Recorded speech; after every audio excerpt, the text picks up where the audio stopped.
Hi guys! Magandang hapon sa inyong lahat.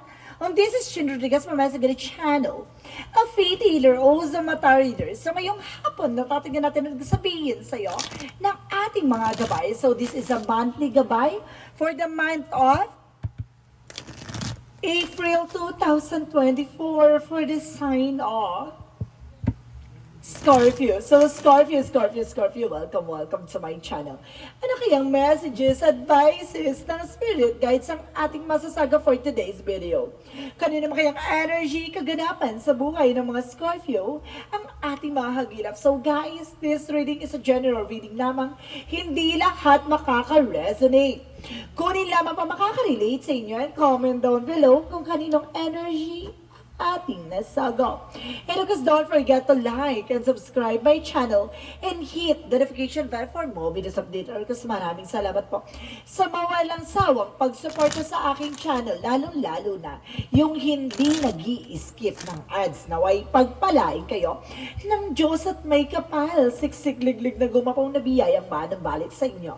So let's see what is the messages, advices sa iyo ng ating mga gabay. So, Angel Spirit Messages give me information for a monthly gabay for the month of April 2024 for the sign of Scorpio. Alamin at tuklasin ang mensahe ang ating gabay, ang ating ibibigay. So, there's a love first. Love life can exist. So, there's a love can exist. And kasi sinasabi that there's a lovers for a partnership and something on higher level of commitment or something, guys, there's a marriage. And kasi let's see additional messages. And there's a Seven of Pentacles harvest time. At the end of the time, this is the moment na parang unti-unti na kayong magsasucess ng iyong person, no? Unti-unti mo nang makukuha yung tagumpay na inaasama sa... Baka there's some possible na hinihintay mo about sa asawa mo. It's either wedding or something. Baka minintay kang pera, no? For separations, no? For tawag dito, yung paghihiwalay, no? Merong ganon, na may makukuha sa kanya. And there's a star for wish fulfillment. Ito na yung hiling. Ito na yung kagalingan. No? At ito na ang katuparan sa mga bagay o pinangarap mo, no, na matupad. And because there's an information with that temperance for a perfect timing. So this is the moment na, kumbaga, para pinapakita na nandito ang ating angel spirit to guide you, to protect you, no, to give you something, an incredible things, no, and because an incredible cycle or something begins pagdating sa buhay mo. And because there's a two of swords by indecisions, no? May mga bagay dito na parang nahihirapan ka magdesisyon. Parang nagkakaroon ka ng doubt and fear or something na parang nagkakaroon ka ng alanganing sa pagdidesisyon, ganon, no? And because there's an information with the Three of Wands, we're waiting for a ship or waiting for a result. So may mga bagay na hinihintay ka.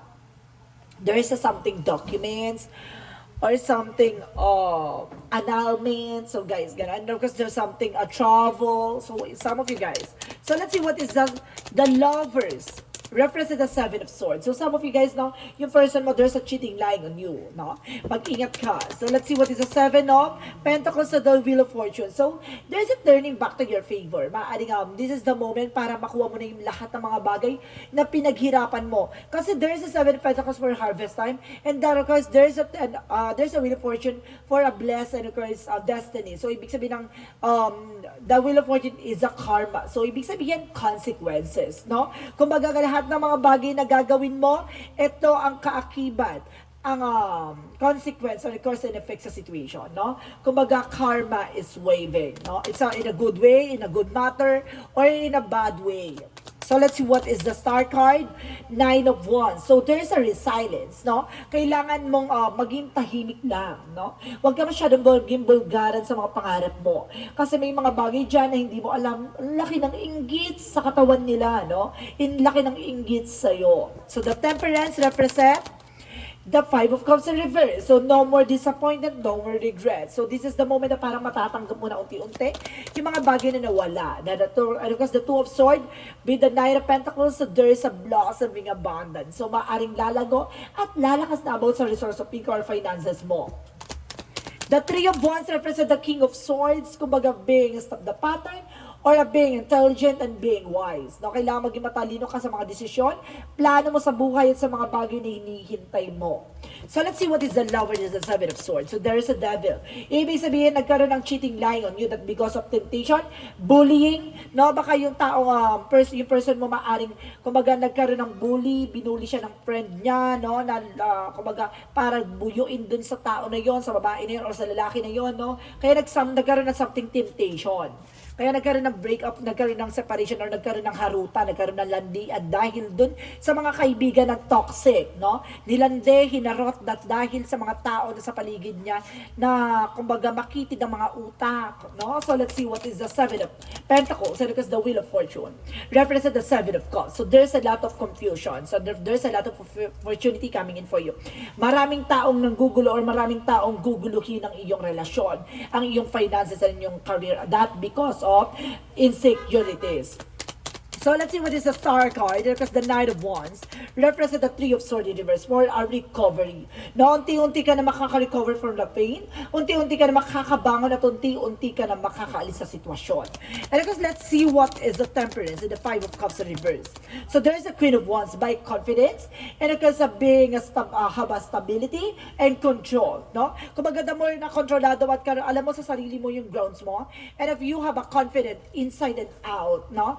Of your life, something like that. Parang, kumbaga, malakas ang ano mo dito eh, parang charisma mo or malakas ang atake mo dito na alam mo sa sarili mo na, diba, lahat ng mga bagay sa paligid mo magsisisi. Ganon. Kumbaga, ganon yung eksena mo na, kumbaga, malakas yung atake mo sa kanila na, okay, fine. Alam ko, pagdudusahan mo, alam ko na, kumbaga, babalik sa'yo lahat ng ginawa mo. Tandaan mo. Parang ganon, nagkakaroon ka ng ganon something that because of you have a power, no? Or either na, kumbaga, talagang alam mo na lahat ng mga bagay na alam nilang ginawa nilang mali ay maaaring bumalik sa kanila ng tama, diba? And because there is a Page of Sword na curiosity, and because there's an information, maraming kumukuha ng information sa'yo. It's either a client, customers, or maraming taong naghahanap sa'yo. Ay, kumbaga, famous mo naman. So let's see what is the Three of Wands, and because the King of Swords, the Eight of Swords. Kumbaga, putulin mo na yung mga bagay na walang kaugnayan sa'yo, lalo-lalo na yung mga toxic, yung mga taong kaibigan mo dyan na, kumbaga, nandyan lang kapag kailangan ng tulong mo. Or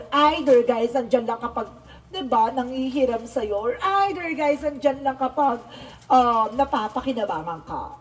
Masakit pero totoo. The Eight of Swords is a negativities. There's a full of negativities around you. So, ibig sabihin, kailangan mo maging wais at listo. Kasi lahat ng mga tao sa paligid mo ay peke at talagang impostor at hindi totoo.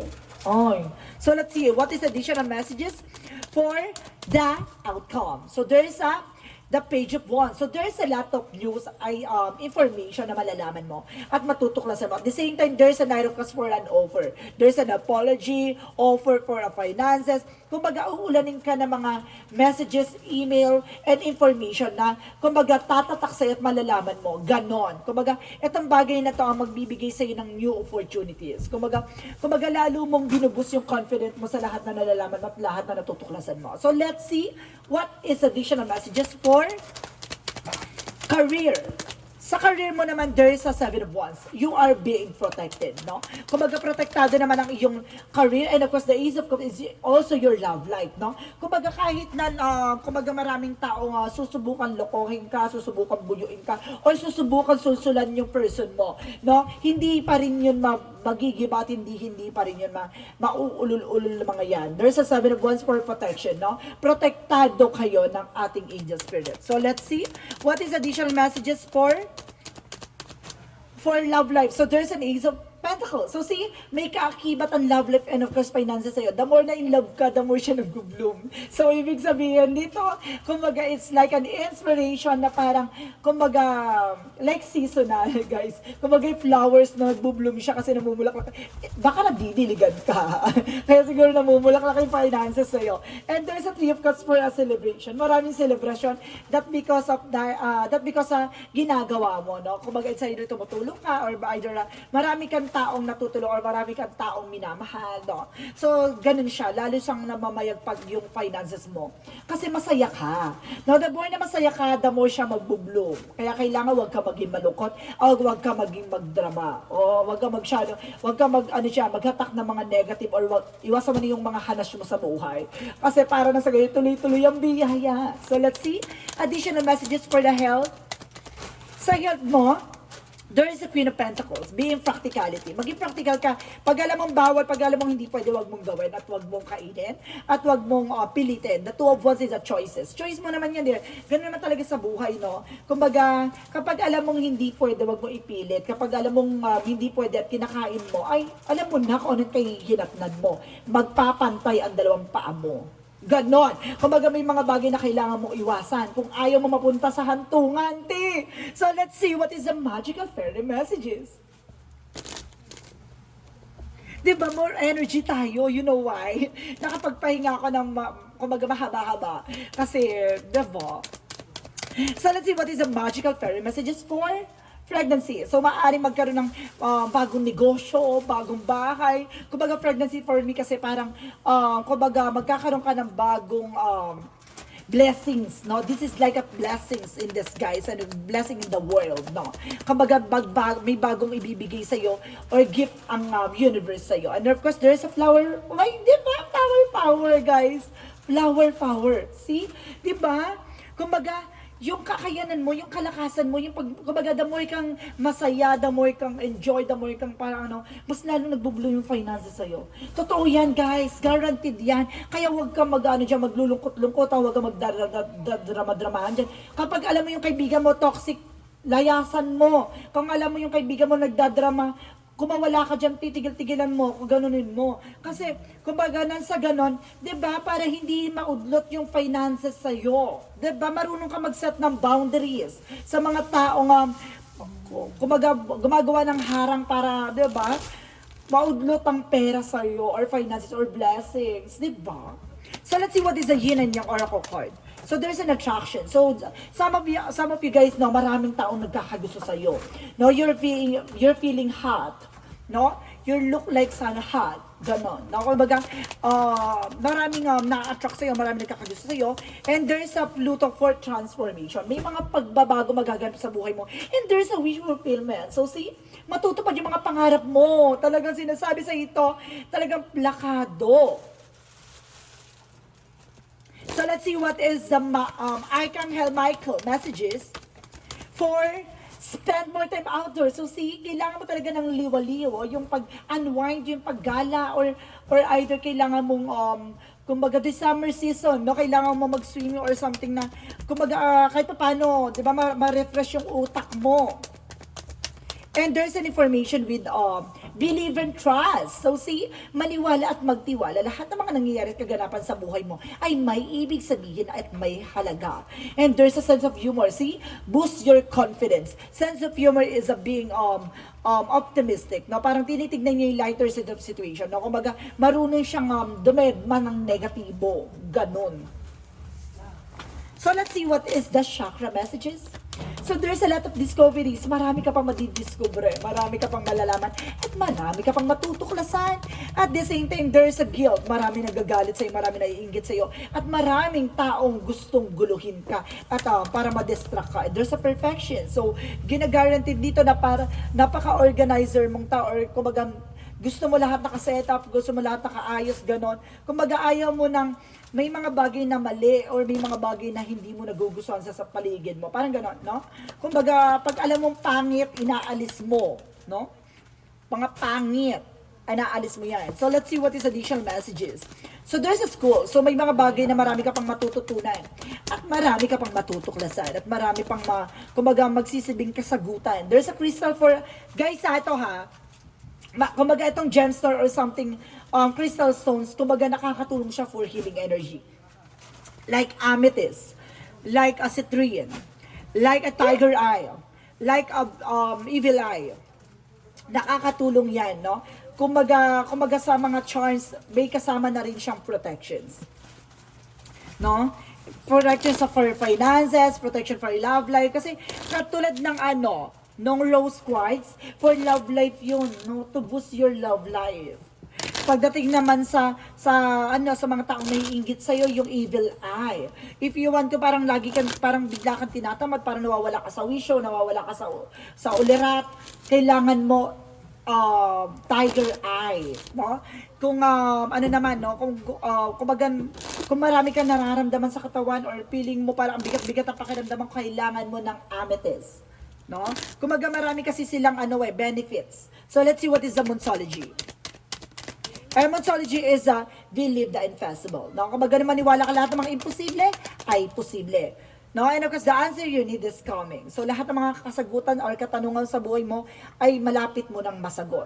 And there is a step out of your comfort zone. Kailangan mong kumawala sa comfort zone. Minsan kasi talaga, nagkakaroon ka ng pangamba at takot sa sitwasyon. So yung kailangan mong labanan at lakasan ang loob mo at maging makapal ang mukha mo. Ay, lang. Maging malakas ang loob mo, no? Which is totoo naman, kailangan din kasi sa buhay ka makapal yung mukha, no? Pero depende yun sa situation, no? So let's see what is the energy. And of course, there is a third chakra, Archangel Chamuel. So, ibig sabihin dito guys, kumbaga nagkakaroon ka ng heartburn, or nagkakaroon ka ng, pananakit ng sikmura, no? Kumbaga yung dito sa bandang tiyan mo, or either ganyan, kumbaga pag-ingatan mo at pinagabayan ka ng ating angel spirit. And there's the word card represent the trouble, success. And kasi sinasabi na energy is a carry connection. So talagang, di ba, pinagbuklod at pinagtagpo kayo ng tadhana ay para sa isa't isa. Taray! Di ba? So let's see what is additional messages for angel spirit. So there's a fear. So some of you guys, kumaga natatakot ka or either nagkakaroon ka ng pangamba. And of course, there's a change. May mga bagay na mababago na. And there's a death card for the ending and a new beginning. And the death card is a Scorpio card na sinasabi a transformation. And there's a self-esteem. See, I told you, na kailangan mo nang i-boost yung self-esteem mo. So let's see what is additional messages for angel spirit. Yung self-esteem, like parang parang nawawalan ka ng gana or parang tinatamad ka, yun kailangan mo i-boost. No? Parang magkaroon ka ng, motivation sa sarili mo. At the same time, there's your life is a canvas for a manifestation. No? May mga bagay na kung ano yung mga plano sa buhay mo ay makukuha mo. And of course, there's the courage, Peony, for let yourself be seen. Hayaan mo yung sarili mo ang makatuklas. No? Alam mo guys, ang Scorpio, marami yan na-discover. Marami yan natutuklasan sa sarili niya. Kasi, kumbaga, handa yan eh. Kumbaga hindi yan titigil hanggat hindi niya nalalaman yung totoo. Which is totoo talaga. Kumbaga, ma-analyze yan, magaling yan mag-observe. Sa madaling salita, magaling yan mag-spy, no? Ganon. So, let's see what is additional messages for angel spirit. At the same time, there's an angels for support guidance, no? Kumbaga, sinusuportahan ka ng ating angel spirit. At the same time, there's a dragon for a transformation. See, there's a magic. No, talagang binibigyan ka ng pagbabago at there's a dandelion for perseverance. So, kailangan mo magtiyaga, no? Kailangan mo pagtiyagaan yung mga bagay-bagay na lahat ng mga bagay sa paligid mo at lahat ng mga bagay o hangarin mo ay makukuha mo. No, at wala naman talagang madalian sa mga sitwasyon o mga bagay na hinihingi mo na makukuha mo kagad. Kailangan mo pagtiyagaan, paghirapan. So, let's see what is Archangel Raphael. And there's a massage. So some of you guys, kailangan mo na massage ha. Kasi baka marami na nalakit sa katawan mo o marami ka na lamig sa katawan. And there's a prayer works. No? Kailangan mo ng magdasal, mag-devotion, magmuni-muni. No? Kailangan mo humingi ng kumagagabay sa ating angel spirit. So let's see what is the angel's answer. For don't stop. Huwag kang hihinto. Magpatuloy ka. No? Kumbaga hindi patapos ang laban. And ako sinasabi dito, meditation and bring answers. So see, magdasal ka. Kasi dyan mo makikita ang kasagutan sa lahat mga katanungan mo. And within the next few weeks, sa mga susunod na linggo, kumbaga may mga pagbabago magaganap sa buhay mo. So let's see, what is the Romance Angels? So there is past life relationship. So you have known each other before, no? Alam niyo na yung sarili, or alam niyo na yung isa't isa no? Parang kilala niyo na isa't isa no? Kumbaga, siguro dahil nagtatagpo na kayo before sa mga nakarang buhay nyo, and there's a release your ex, napakawala mo na yung ex mo. So let's see what is the Jesus loving quotes. Come to me, all you that labor and heavy laden, and I will give you the rest. So see, lahat daw ng mga bagay na mabibigat, no, bitawan mo at gagaang ka. Kasi kumbaga, it's either obligation, responsibilities, na alam mo yung nagsisilbing balakid kaya hindi ka nakakausad o hindi ka nagiging maasenso sa buhay dahil sa mga taong nasa paligid mo na pinili mo naman tulungan pero inaabuso ang iyong pagtulong. So let's see what is the synchronicities. So there is a winter. So there's a possible na maaring magkaroon ng taglamig or something na kumbaga may there's a boldness, parang ganun, parang may pagsasama-sama, no? And there's a creativity. So sinasabi sa dito kumbaga ikaw yung magbibigay ganda ng kulay sa buhay mo. And there's the word, babaguhin mo ang mundo mo. Ikaw ang magpapabago ng mundo mo. Alam mo guys, ilang beses lumabas yung the word card dito sa iyong reading. So there's a lot of trouble na sinasabi ng iyong baraha. The angels number represents 333 for social skills. So sinasabi dito, hope, optimistic, liberation, success, prosperity, excitement, and enthusiasm. So, ibig sabihin talaga, may success and prosperity talaga naka-line up sa'yo. At sinasabi dito, the problems you have today will eventually disappear. Your guardian angels encourage you to maintain a positive outlook on life since your luck may be about to change. It is a time to use your captivating energy to inspire inspirational personalities to let your ego get the best of you. So see, kumbaga sinasabi sa dito, tulad ng sinasabi ko kanina sa barahan na, kumbaga lahat ng mga bagay na nangyayari sa paligid mo, the more na masaya ka, the more na maganda ang mood mo, the more na kumbaga maligaya ang puso mo, the more siya mag-bloom. Ganun siya. Kumbaga, lahat ng mga bagay na nangyayari sa paligid mo, kumbaga, kaya mong alisin ang problema ng ganun-ganun na lang. So, ibig sabihin, kaya ka namang problema sa sitwasyon mo kasi hindi ka masaya sa sitwasyon mo ngayon. No? Kaya kailangan hanapin mo yung kaligayahan mo kasi dun siya magsisimula ang pagyabong mo. So, guys, let's see what is the messages of life.